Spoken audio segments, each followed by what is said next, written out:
Well, let's turn our attention to football in the last 9 minutes or so of the programme. Tony Mepham is here, of course, Friday Football Focus to come.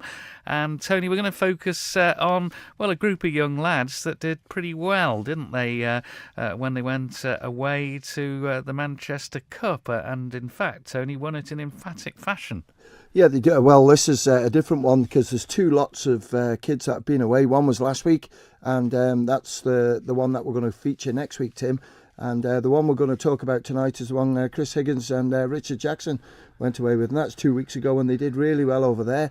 A little bit of information, but we'll let Chris and Richard tell a story. He's got it all to hand. But I was getting phone calls galore how well they played. And I think they played against the Manchester United team as well and did really well against them. So, yeah, we'll find out from Chris and Richard exactly what went on because there's good things happening in junior football at the moment. Hasn't been the most helpful week for rearranged fixtures, has it? No, it hasn't, Tim. We've been really struggling with the wet weather. And I have to say on Tuesday, we sat tight at Ballyfletcher. And in the morning, the pitch was underwater because the downpour that came down was incredible. By afternoon, it sort of dried up a little bit. And by 5, 6 o'clock, it was perfectly able to be played on. So we got a game out of the way. But then Wednesday, a load more rain came. And the only one that survived was the game at the Bowl, which we transferred. And from what I'm hearing, tonight doesn't sound too good neither, Tim. So this is a massive weekend for Manx football because we've got the start of the Keystone Lawyers Hospital Cup and also the Ascot Hotel Junior Cup.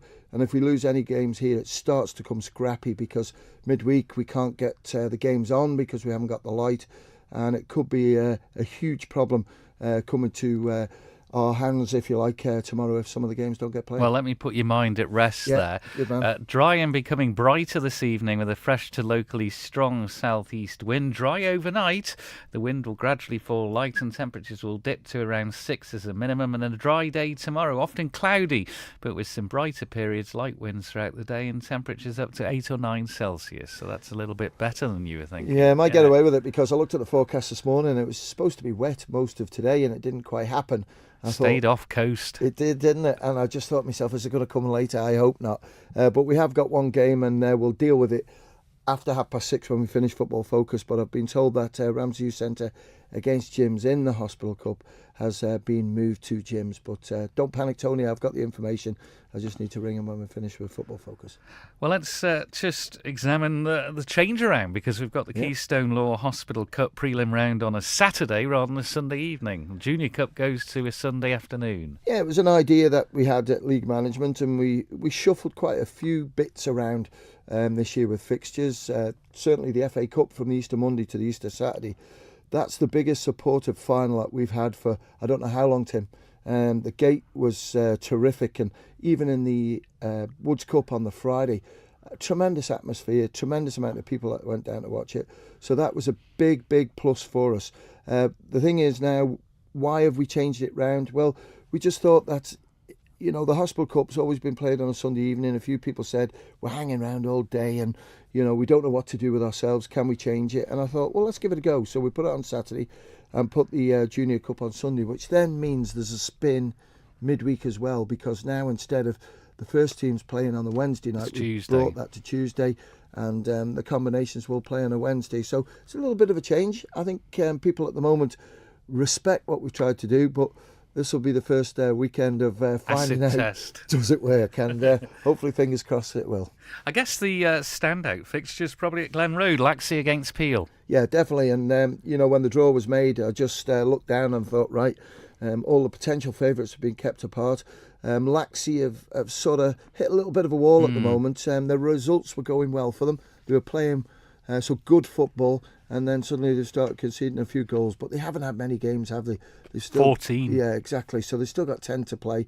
I'm sorry to say, Paul Callow, I hope you go out this competition because I need to get them to play 2 league games a week. And I say that in a nice manner.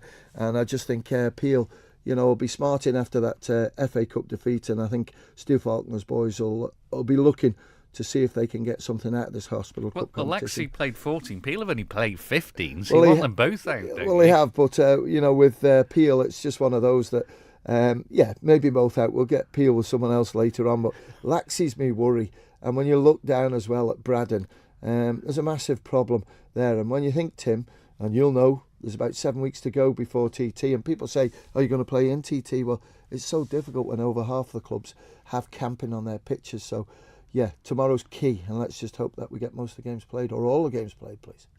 FA Cup holders, Corinthians. Sounds How's nice. that sound? Yeah.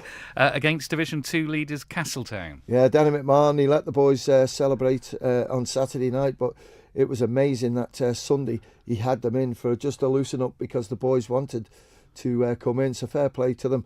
They had a great night. It was fantastic, Tim. I've not seen scenes like that in all my years with Corinthians, and fair play to them. The boys did well. It was a great game to watch for a neutral. It was really exciting. That's something that's come from a lot of people, and it's back to the hard work again, and it's a home tie against Castletown. Gary Sansbury and Stuart Butterworth came to have a look at the team midweek on Tuesday. Corinthians were 4-0 up at half-time against Douglas Athletic, and then in the second half... And they went home. They went home and said, we've seen enough, no problem.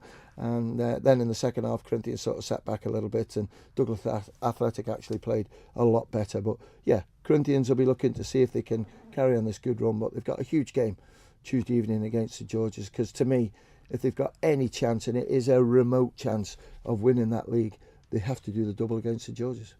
Indeed they do. Looking at the other fixtures, Braddon against Old Boys, Governors Athletic against Union Mills, Moran play Douglas Royal, it's Pulrose against Foxdale, Ramsey Youth Centre Gyms, or is it Gyms Ramsey Youth Centre now? St George's against Donkin, St Mary's against Michael, St John's against Ramsey. Michael have got a tough one, haven't they, at St Mary's? They have got a tough one, and this one's kicking off at 2:30. St Mary's have managed to get the bowl, and yeah, it's one of those, isn't it, that Michael have had a real tough season, as where St Mary's have probably surpassed what I expected them to do. And when you look at, they've had a management change in between.